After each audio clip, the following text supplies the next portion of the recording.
Welcome back to another episode of Primetime. I've got Nick beside me. It's Magic Round this week. A lot of sports coming up. Getting started, Origin preview, Nick. Is New South Wales already done with Origin? Well, with the amount of injuries you look at now, Nathan Cleary out for 8 weeks, Tom Trbojevic out for 8 weeks, Ryan Pappenhausen out for 8 weeks. They're done. They're finished. They've got too many injuries. All their strike players are out. All the players you thought that could go in and cause a difference are now out. Who's your halves? Nico Hines and Mitch Moses? I mean, Latrell's been in terrible form. Jack Wyden said he doesn't even want to play for him anymore. So they're in an absolute state right now. The thing is, it's all going to pile up. Queensland, it always comes around to time of year, they want it more. We don't even want to be there anymore. Well, look, if you look at Queensland as well, Tom Flegler's out for Origin. He's probably going to be out for the season.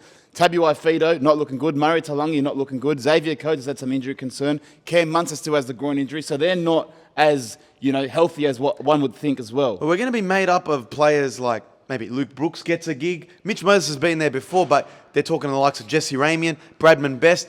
And it just sounds like we're leaving a lot of our best players out of the team. So we're already a step behind. I'm going to call it now. It's a 3-0 sweep. No, I still think New South Wales can pull it off. We still got some good players. Stephen Crichton in the centres. We still have Bradman Best, James Tedesco, Joseph Suwali could get a gig. It doesn't sound like it's an Origin level team. It does. It's a second string Origin level team. And they'll have played Origin. But they'll have a crack. I'm saying it doesn't. In comparison to Queensland, who have been there, done that before, they've got that experience there. It looks like we're going to struggle. Would I like to see Matt Burton get a gig at 5'8"? Yes, I would. And it's probably going to be good for him. It's going to be good for the Bulldogs. But it looks like New South Wales is all but done before we even get started. And I feel sorry for Michael Maguire. The latest report I saw was that Jesse Ramian might get a gig, but Matt Burton is definitely going to get 6. I don't know if there's any truth to that. But if the Bulldogs have 2 players playing Origin, it looks good for the Bulldogs. We're on the up. Yeah, I like the sound of that. Now, big news that came out today, literally this morning, 8:30 a.m. Roosters put out a statement that they withdrew their offer for David Fifta, and the Titans announced that David Fifta has backflipped and he's staying with the Gold Coast Titans. It's nice to see the Gold Coast Titans on the good end of a backflip. You saw Daly Cherry's backflip on them and go back to Manly. Now David Fifita's backflip on the Roosters and he's staying in the Gold Coast. Good for them. I'm happy. It's backflip karma. I like it. I mean, David Fifita, there was a bit of an uproar last week. People saying it was unfair. Gordon Tallis coming out saying, how do you take $200,000 less? Well, firstly, he wants to win a premiership. But I couldn't walk away from an extra $200,000. I would never walk away from that much money. And David Fifita, the life, it's better on the Gold Coast. Yes, Bondi is nice as well, but Gold Coast, it's relaxed. You've been there. It's nice and slow and it's relaxing. You don't have to do much. It wouldn't have made sense for him to take a pay cut and go live in the slums of Penrith, or take a pay cut, be away from his family, and then be at the Roosters. I understand you want to win a premiership, but it does make sense. So apparently what happened was his manager called the Roosters and said, listen, he's having a bit of doubts. He's having second thoughts. It's like a wedding day, right? So the Roosters didn't want a bar of it. They withdrew the offer, and it was announced in the morning that he re-signed. Well, he committed to 2026 with the Gold Coast Titans. Big win for the Gold Coast Titans. But it also came out and said that he backs Des Hasler's vision for the future of Gold Coast, but he didn't back it last week. Well, I'm a big Des Hasler fan, and after a win, shows you what a win can do on the weekend. If you're one of the Gold Coast fans that booed him last week for leaving, are you going to cheer him now coming out next week at Seabus? You booed the decision. You didn't boo the player. You booed the decision of leaving, and now you're happy that he stayed, so you're going to cheer that he stays. It's very simple. Well, Dave Fifita, good luck to you. Extra $200,000 in your bank account. You're committed to the Gold Coast Titans. I just want to know, when's the cutoff, though? Can he backflip again? Or I think it's cooling off period. They've withdrawn the offer. It's done. He's recommitted to the Titans. Because there was a deadline before, but now that deadline got pushed back. I don't know what's going on. The Roosters have withdrawn their offer. That's what they said. Nick Polita said, listen, if you're going to doubt me and the cars and the apartments that I can get you in your playing future, then you don't have a deal. Well, in other signing news, Wayne Bennett officially signs with the South Sydney Rabbitohs, 3-year, $3 million deal. We've been here before. 3 years to Wayne Bennett. How old is he? I think he's pushing 70s. He's late 70s. Late 70s. He'd be late 70s. So you're having a lot of faith in those 3 years. Well, is there a death clause in the contract? I don't know. No, we don't wish that upon Wayne, but I don't like this signing from South. Everyone's been talking up the deal was done months ago, but he's been there before. He's been cut by Souths before. They wanted to go in a different direction. And I will say, Wayne Bennett hasn't won a comp since 2010. He's done some great things with the Dolphins, but again, is he still the master coach? I think the game's moving past Wayne Bennett, and they're better off investing in a younger coach. We've just been seeing the same coaches been rolling around. Anthony Griffin, Seabold, all these old coaches that just keep getting gigs. I've had enough of Wayne Bennett personally. You're an idiot. The disrespect you're showing to one of the greatest coaches ever. You're completely ignoring a 2015 grand final with Brisbane, a 2021 grand final with Souths. Making a grand final is still a great thing. A Wayne Bennett criticism that a lot of people have is that he always has the players, Nick. I'm sorry. And I don't think he's going to have that much of a difference on this Souths team with the current crop of players that they have. Who have they been getting in? I mean, I'm not going to bag out Latrell, but he's been obviously out of form. Jack Wyden hasn't been the revelation that they think he's going to be. They don't have a halves pairing right now. They made the decision to leave Adam Reynolds, and that's not Wayne Bennett's decision. But they don't have what it takes to be a premiership winning contender. What he's done with the Dolphins is great, but I don't think he can take this team and make what Souths are intending to be and have a premiership run. It's just not going to happen. And Wayne Bennett, as good as a coach he is not the man to do it. I can't speak to why they're playing shit this season. But if you look at their lineup, Latrell, Jack Wyden, Cody Walker, Damien Cook, that's an origin spine. So they've got the players to be a top team. And going into the season, they were a top team. They were a contender. People thought they were a premiership contender. So if Wayne Bennett gets added to that, with the discipline that he brings with it, they're definitely going to be a top team. He's the perfect coach for them. Why would you go gamble on a coach that you don't know is going to be able to do the job? You gamble on a coach that you know is not going to be able to discipline Latrell and Cody Walker and the rest of the team. Wayne Bennett has a proven formula to work with these guys. It's a great signing. Okay, now who coaches the Dolphins? Who's on the market for the Dolphins? Is Jeff Tuvey still rolling around somewhere? I would sign Jeff Tuvey. But who are those Walker brothers? The Walker brothers? Yeah, I'm going to give them a gig. I like to see a brothers combination as a head coach. Maybe give some motivation to us down the line. Yeah, I don't know if that level of play is ready for first grade, the offload and just keep throwing the ball around. But I'd like to see it. Best of luck to Wayne Bennett. Hopefully he lives to see out the 3 years. It'd be great. But again, another coach. I mean, Craig Bellamy re-signed. I have no problems with that. Kind of same thing, but he's seen that level of success every year where they get Melbourne to the finals every single year. The stuff that the Dolphins are doing this year, and they had a pretty impressive year last year given their squad, I'd say he's doing a great job. Now, this one came out yesterday. Kalen Ponga, right? His manager, who's his father, and I like keeping it in the family, good on him, has said that he was owed a six-figure amount, upwards of $250,000 from a third-party sponsor. It was reported $600,000 was reported owed by the NRL to Kalen Ponga. Okay, it has now since come out. It was a third-party deal. The NRL has cleared it and said it's all good. It was some mineral company. I don't know, some mining mineral company. They've paid him $250,000 now, and it's not going to be coming off the Newcastle cap. But with these third-party deals, right, is it like college NIL deals where you can get paid from it? How does it? I don't understand how it works. I think there are some sort of contractual obligations that when you do sign with a club, that has to be part of the contract. That has to be noted how much you're getting paid, when you're getting paid.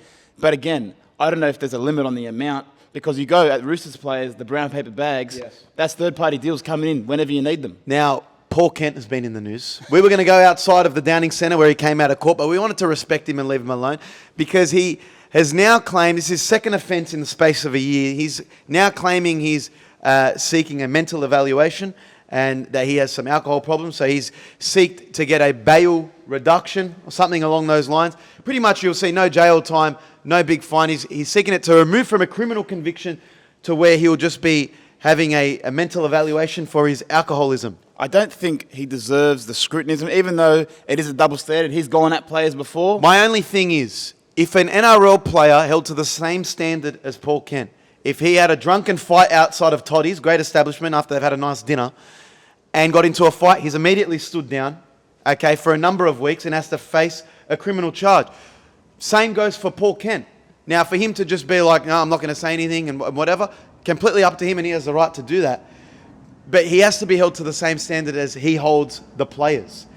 Okay, I understand he's not like everyone like us. He's a TV personality, like how an NRL player is a role model and a personality on television. The same way I would give leniency to players, I'll give leniency to Paul Kent. I would say that he's probably wrong in a situation. Yeah. He should be smart enough to leave that situation, but it's happened and you shouldn't lose your job because of it. If a finance guy gets into a drunken fight, guess what? We don't hear about it because no one, you know what? He's a 9-to-5 guy. No one's hearing about the fight or the person that Paul Kent fought. No one's heard anything about him. Exactly right. But Does he have a court date? Paul Kent is a TV personality and has to be held to the same standard as NRL players.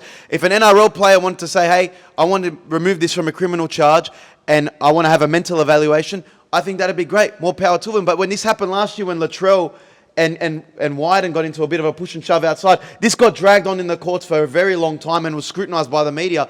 And now we only see maybe a tweet about it, and Fox League does barely cover the coverage of Paul Kent, and rightly so because they have a vested interest in it.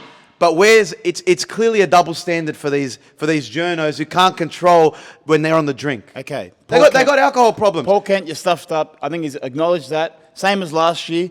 Let the court play it out, and let's see what happens. Okay, if he wants his job back, I don't really care. I mean, he's good for rugby league, I think, in the long run. I find the guy entertaining. But how about you just put the drink down? That's with everyone that's got an alcohol problem. Let's look over to UFC, Nick, because Ian Gary versus Colby Covington. It's been the talk of social media. Colby called him out first.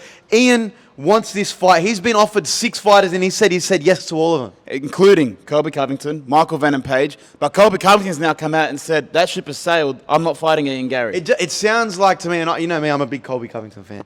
It sounds like Colby is ducking this fight. It's a money fight. It's the money fight that he wants. He continually says, I want big fights. He's calling out Bilal Muhammad now. No one wants to see that. You know, no one wants to see the fight with him and Wonder Boy. Maybe you want to see him versus Shavkat, but right now, it's Ian Gary versus Colby. That's the fight that everyone wants to see. And if Ian said, I've said yes to everyone, I want this fight, and then Colby's coming out saying that ship has sailed, no, it's not. You're just ducking it. Well, if Ian Gary has come out and said, I've accepted the fight against Colby, and Colby's saying the ship sailed, that makes Colby Covington look like the pussy. He's the one that's not, accepting the fight. I mean, you've been calling Ian a cuck.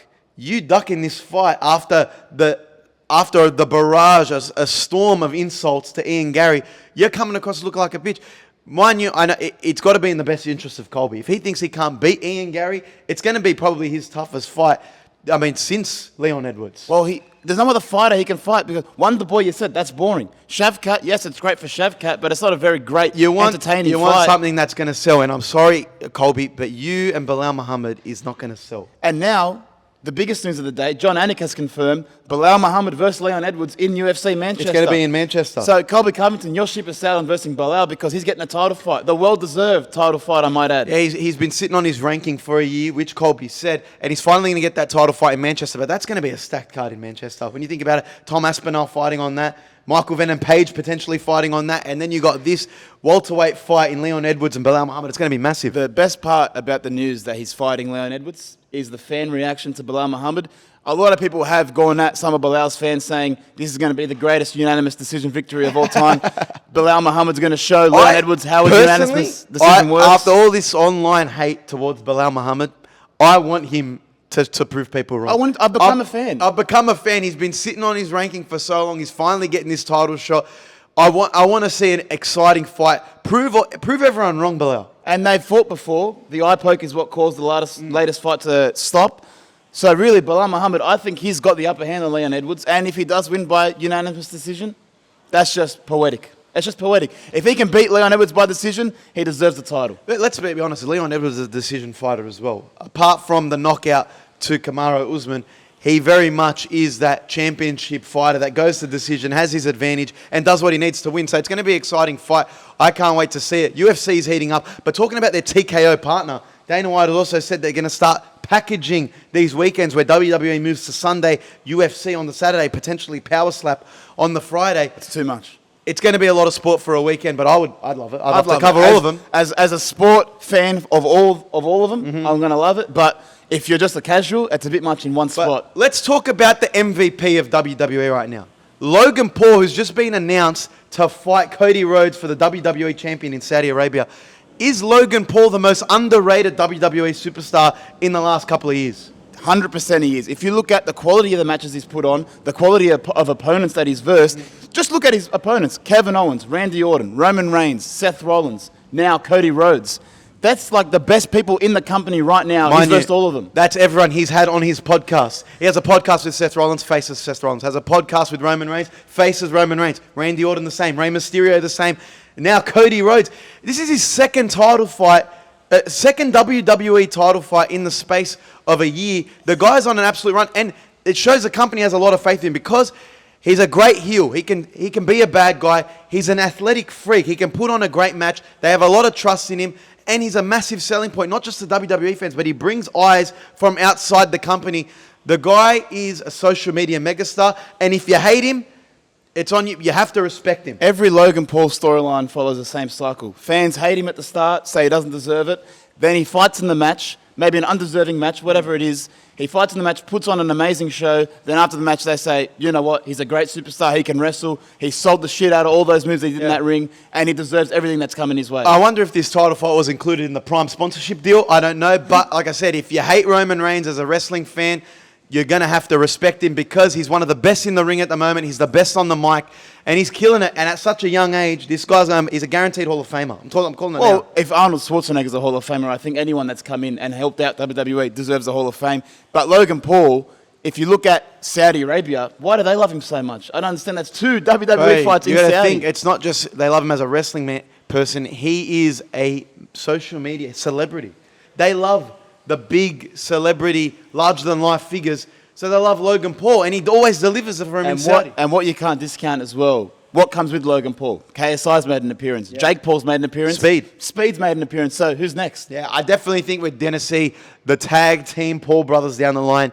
Jake and Logan Paul winning tag team gold. That's a prediction going forward in WWE. But not to jump ahead to an event in Saudi Arabia. But this weekend, the first event in Saudi Arabia, Tyson Fury versus Alexander Usyk. Who's winning that fight? Well, listen, I'm sold on any Tyson Fury fight if John Fury's promoting. He just headbutted some poor Ukrainian 17-year-old kid.